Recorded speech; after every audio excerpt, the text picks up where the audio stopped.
আসসালামু আলাইকুম ওয়া রাহমাতুল্লাহ। আপনি কি কখনো জোর দিয়ে কসম করেছেন বা রাগের বশত আবেগের বশত একটা কসম করে ফেললেন, পরে যখন আপনার রাগটা ঠান্ডা হয়ে গেল আপনি দেখছেন এই কসম করাটা আপনার ভুল হয়েছে, এখন আপনি কি করবেন? কসমটা কি আপনি রাখবেন নাকি ভঙ্গ করবেন?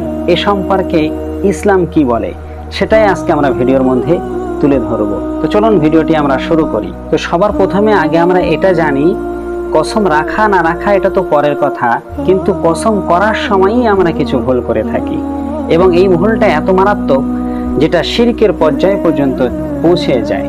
আল্লাহ রাসূল সাল্লাল্লাহু আলাইহি ওয়াসাল্লাম তিনি মুসলিম শরীফের হাদিসের মধ্যে বলেছেন, ইন্নাল্লাহা আজ্জা ওয়া জাল্লা ইয়ানহাকুম আন তাহলিফু বিবাইকুম।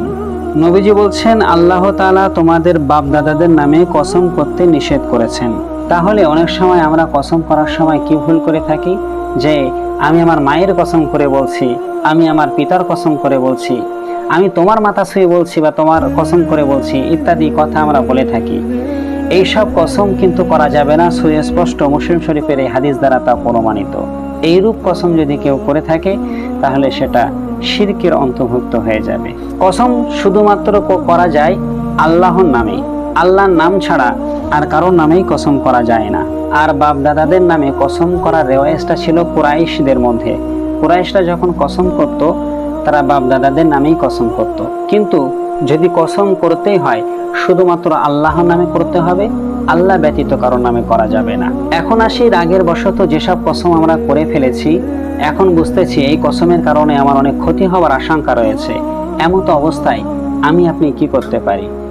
এ বিষয়ে রাসূল সাল্লাল্লাহু আলাইহি সাল্লাম তিনি আমাদেরকে শিক্ষা দিচ্ছেন যে তোমরা সেই কসমটাকে ভঙ্গ করে দাও এবং যে কাজটা উত্তম ভালো সেই কাজটাই তোমরা পালন করো। এর বিষয়ে মুসলিম শরীফের হাদিসের মধ্যে একাধিক দলিল রয়েছে। যেমন আল্লাহ রাসূল সাল্লাল্লাহু আলাইহি সাল্লামের কাছে আবু মুসা আশআরী রাদিয়াল্লাহু তাআলা আনহু তিনি একবার বাহনের জন্য কয়েকটা উট চাইতে গেলেন। নবীজি তখন কসম করে বললেন, আমি তোমাদেরকে কোনো বাহন দেব না, কোনো উট দেব না, এবং আমার কাছে দেওয়ার মতো কোনো উটও নেই। তখন আবু মুসা আশআরী সেখান থেকে চলে গেলেন। কিছু সময় পর হযরত বিলাল আবু মুসা আশআরীকে ডাক দিলেন। আবু মুসা আশআরী আল্লাহ রাসূলের কাছে যখন গেলেন তিনি তাদেরকে 6টি কুজালা সাদা উট দান করলেন, এগুলো নাও, তুমি এবং তোমার সাথীরা এর উপরে সাওয়ারি হও। তো আবু মুসা সেগুলো নিলেন, কিন্তু পরবর্তীতে আবু মুসা আশআরী রাদিয়াল্লাহু আনহু আর তার সমস্ত সঙ্গীরা রাসূলুল্লাহর কাছে গিয়ে তার কসম সম্পর্কে অবগত করলেন যে আপনি তো ইতিপূর্বে কসম করেছিলেন যে আপনি আমাদেরকে কোনো বাহন দেবেন না, কিন্তু এখন আপনি কেন বাহন দিলেন? আমরা মনে করছি আপনি হয়তো আপনার কসমের কথাটা ভুলে গেছেন। নবীজি বললেন যে আমি যখন কসম করি, কসম করার পরে দেখি যে কাজটা ভালো সেটা আমি পালন করি আর আমার কসমের কাফফারাটা আমি আদায় করে দিই। তাহলে হাদিস দ্বারা প্রমাণিত হয়ে গেল, কসম করার পরে যদি দেখি আমি যে কসমটা করেছি কসমটা যদি আমি বহাল রাখি তাহলে আমার অনেক ক্ষতি হতে পারে, সেই ক্ষেত্রে আমরা কসমটা ভঙ্গ করে দিতে পারি এবং কসমের কাফফারা আদায় করতে পারি। এই মুসলিম শরীফের ভিতরে আরও একটা হাদিস রয়েছে। একজন সাহাবী তিনি রাসূলুল্লাহ সাল্লাল্লাহু আলাইহি সাল্লামের দরবারে উপস্থিত ছিলেন এবং সেখান থেকে তার বাড়ি ফিরতে একটু দেরি হয়ে যায়। বাড়ি ফিরে গিয়ে দেখে যে তার বাচ্চারা যে না খেয়েই ঘুমিয়ে পড়েছে। তো তিনি বাচ্চাদের এরকম না খেয়ে ঘুমিয়ে পড়াটা দেখে তিনি নিজের প্রতি ধিক্কার জানিয়ে কসম করলেন যে আজ রাতে আমি খাবই না। পরবর্তীতে যখন তার ক্ষুধা বেড়ে গেল তখন তিনি ঠিক খেয়ে নিলেন। পরের দিন তিনি আর কসম ভঙ্গ করার কথাটা আল্লাহ রাসূলকে তিনি জানালেন।